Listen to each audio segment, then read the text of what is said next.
By default, on all 2011 to 2014 F-150 trucks, the fog lights turn off anytime the high beams are activated.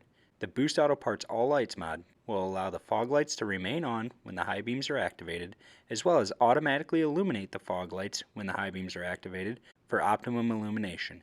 To get all the parts shown in this video, as well as other parts and accessories for your truck or SUV, check out our website at boostautoparts.com. We are going to be working on the passenger side. You'll want to come straight down onto the passenger side, and on the floorboard you will see this trim panel right over here. There's a little grab. Go ahead and grab it to release the clip and pull it straight out. We will be working with this gray connector in the top corner. Depress the latch and pull the connector straight back out to release it. We are going to be working with this black connector immediately next to the gray connector. You will want to depress this tab, then slide the connector to the 90-degree position and the connector will release. Using a small pick, release the two tabs at the front of the locking connector as depicted here. Once complete, slide the overall lock back down, making sure those tabs do not re-engage. On the back side of the connector, pry the tabs out on the back on the inside of the guides right here using a small pick. Carefully remove the back plastic cover. The kit comes with a harness as well as 4 T-taps. We will begin by installing the T-taps. Take note of the color. We will begin with the blue T-tap. The blue T-tap will be connected to a wire on this large connector. It will go on to pin 17 as depicted in this image. Pin 17 is likely a green wire with violet tracer. Place the wire into the metal jaws of the T-tap, then fold it over until it latches. You may need to use some needle nose pliers to squeeze the T-tap to get it to fully engage. A red T-tap will be connected to the wire in pin 16 as depicted in this image. Pin 16 is likely a black wire with yellow tracer. Place the wire into the metal jaws of the T-tap, then fold the T-tap over until it's fully latched. If necessary, use some needle nose pliers to help crimp it down. Moving to the small gray connector, locate the wire in pin 5. It is likely a brown wire with yellow tracer. Install a red T-tap onto it. Place the wire into the jaws of a red T-tap, then fold the T-tap over until it latches.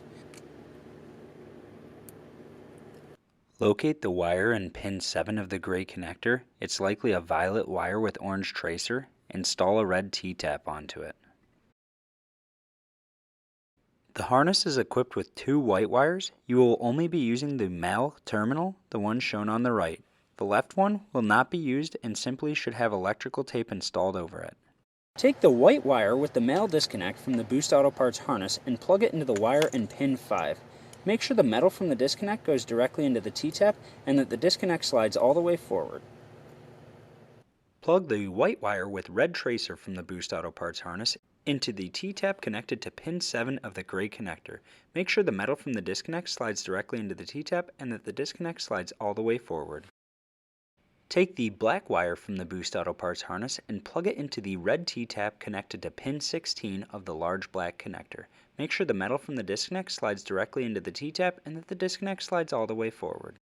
Take the solid red wire from the Boost Auto Parts harness and plug it into the blue T-tap. The blue T-tap should be connected to pin 17 of the large black connector.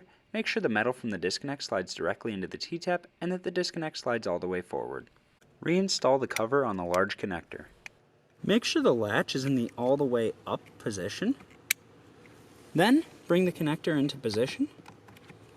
Once the connector is in position, if it's properly aligned, when you push on it, the latch should slide forward. Then you can press it down to fully engage it. Plug the gray connector back in. Place some electrical tape over the white wire with female connector to ensure it does not short out. Tuck the harness up out of the way so the trim panel can be reinstalled. Clip the trim panel nearest the back first. There's some grooves it fits in, then slide it forward into position.